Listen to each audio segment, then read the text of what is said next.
Kia ora tātou. Well, long time no see. Hello. Why am I making this video?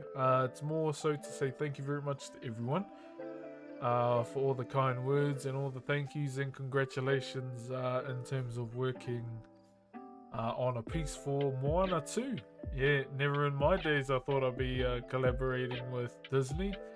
Obviously, you know, back in the 90s, the only Disney movie I watched a lot of was Lion King. And being able to do something for Moana made it that much special as well, as you know, it's more entrenched around the culture of Te Moana Nui a Kiwa or Polynesia.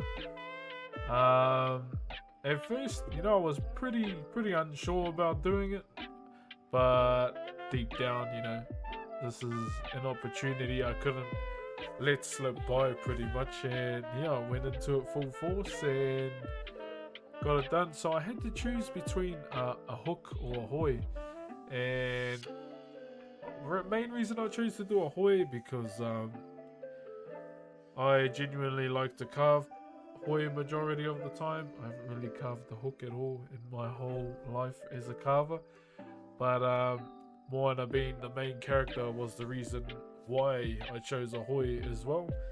And yeah, a lot of people enjoyed it at the movie premiere.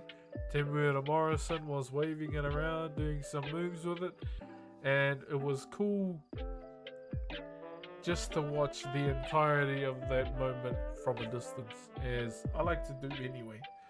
Just watching people appreciate the mihi from afar. I don't really like it. Yeah, I did that. Or me.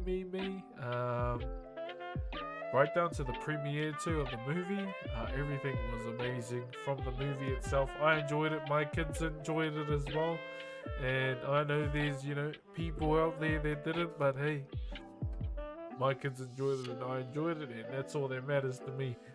Right down to the songs, and there's a moment in the movie as well with Maui towards the end, like what he does. It's very reminiscent of what he did for many of our people in one of the stories that's been passed down through the generations. I don't want to spoil it, but yeah, if you know which moment it is, and comment down below. Oh, actually, don't even do that, because you know, when you see it, you'll know which moment I'm talking about anyway. So yeah, much love. Thank you very much to everyone for the aroha, and have a good Christmas and a good New Year's as well. And don't drink and drive. Don't be silly on the road. Yeah, be safe. Much love from the Broxes. Cheers.